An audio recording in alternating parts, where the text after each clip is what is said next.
నమస్తే, welcome to vibrant AP.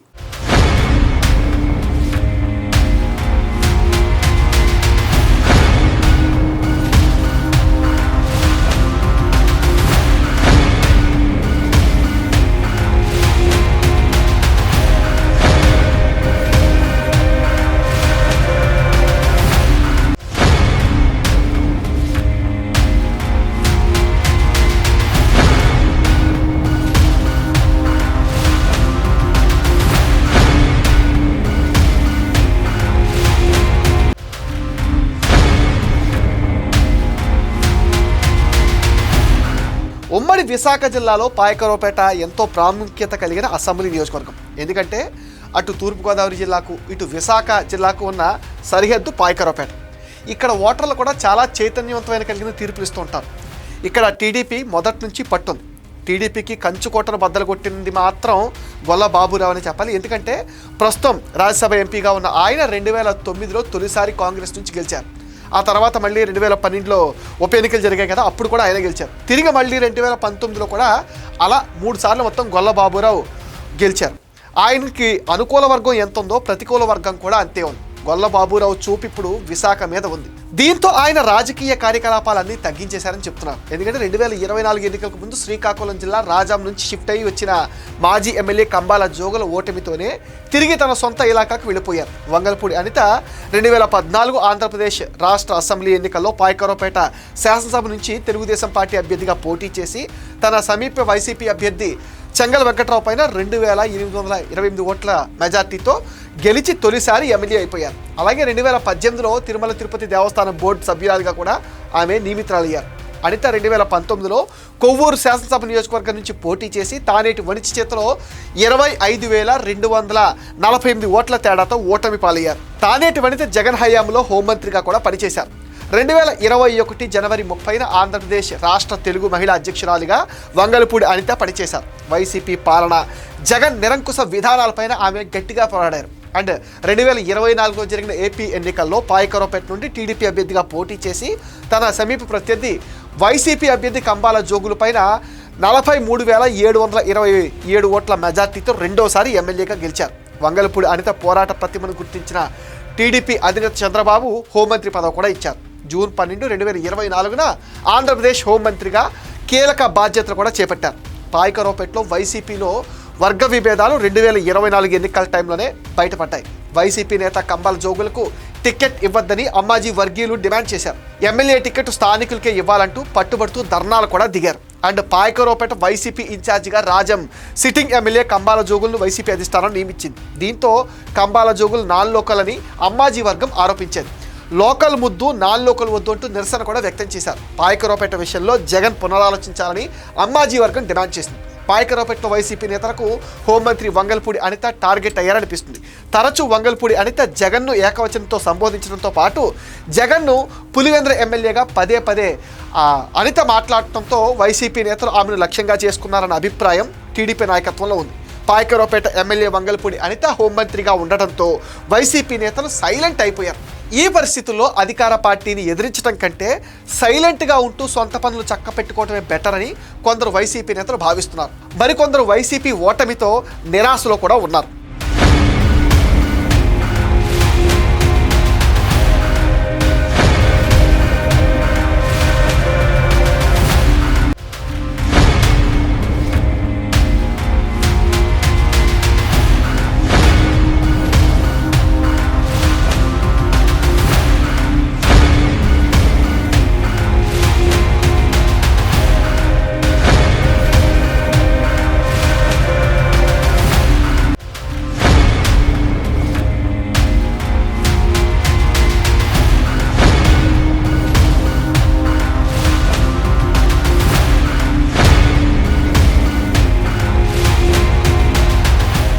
రాష్ట్రంలో ప్రస్తుతం ఏదో ఒక ఘటన జరుగుతూ ఉంది.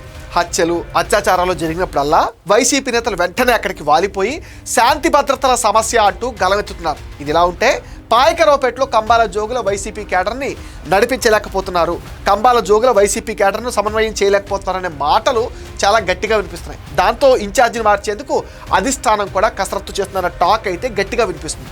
పాయకరావుపేట వైసీపీ ఇన్ఛార్జిగా కంబాల జోగులు ఉన్నారు. 2024 ఎన్నికలకు ముందు వరకు ఇన్ఛార్జిగా ఉన్న గొల్ల బాబురావు పార్టీలో అంత యాక్టివ్గా లేరని ఆయన్ని పక్కన పెట్టారు. కంబాల జోగులతో బాబురావు అంటీ ముట్టనట్టుగా వ్యవహరిస్తున్నారని నేతలు కూడా మండిపడుతున్నారు. 2024 ఎన్నికల్లో భారీ మెజార్టీతో గెలిచిన కూటమి అభ్యర్థి వంగలపూడి అనిత నియోజకవర్గంలో దూసుకుపోతూ ఉంటే కంబాల జోగులు మాత్రం అందుబాటులో ఉండటం లేదని కేడర్ అసహనం వ్యక్తం చేస్తుంది. జగన్తో గొల్ల బాబురావు తనయుడు కార్తికేయ భేటీ కావడం పెద్ద చర్చనీయాంశంగా మారిపోయింది. ఎందుకంటే పాయకరావుపేట నియోజకవర్గంలో చురుకైన పాత్ర పోషించాలని జగన్ సూచించారని గొల్లబాబురావు తనయుడు కార్తికేయ వర్గం చెప్తుంది. ఇటీవల నియోజకవర్గంలో పర్యటించిన ఎంపీ గొల్లబాబురావు నాయకులు కార్యకర్తలకు అందుబాటులో ఉంటారని భరోసా ఇచ్చారు. దీంతో కార్తికేయ రాజకీయ రంగ ప్రవేశం ఖాయమని గుసగుసలు కూడా వినిపిస్తున్నాయి. అనిత దూకుడుతో నియోజకవర్గం అభివృద్ధిలో దూసుకుపోతుంది. దీంతో బేజారవుతుంది వైసీపీ కేడర్. నిజానికి కంబాల జోగులకి పాయకరావుపేట మీద పెద్దగా పట్టులేదు. వైసీపీ నేత కంబాల జోగుల రాజకీయ జీవితం 1995 తెలుగుదేశం పార్టీతోనే మొదలుపెట్టారు. 2004లో టీడీపీ అభ్యర్థిగా పోటీ చేసి కాంగ్రెస్ అభ్యర్థి డాక్టర్ కళ్యాణబాబు పైన 11,624 ఓట్ల మెజార్టీతో గెలిచి తొలిసారి అసెంబ్లీలో అడుగుపెట్టారు. 2009లో చిరంజీవి స్థాపించిన ప్రజారాజ్యం పార్టీలో చేరి 2009 అసెంబ్లీ ఎన్నికల్లో పాల్గొండ నుంచి పోటీ చేసి ఓడిపోయారు.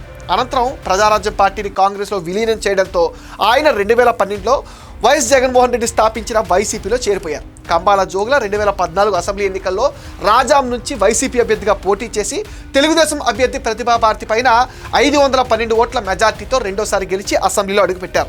ఆయన 2019 ఎన్నికల్లో వైసీపీ నుంచి రాజాం శాసనసభ నియోజకవర్గం నుండి పోటీ చేసి తన సమీప ప్రత్యర్థి తెలుగుదేశం పార్టీ అభ్యర్థి కొండ్రు మురళీమోహన్ పైన 16,848 ఓట్ల మెజార్టీతో గెలిచి మూడోసారి కూడా ఎమ్మెల్యేగా ఎన్నికయ్యారు. పాయకరావుపేటలో రాజకీయం అయితే మామూలుగా ఉండదు.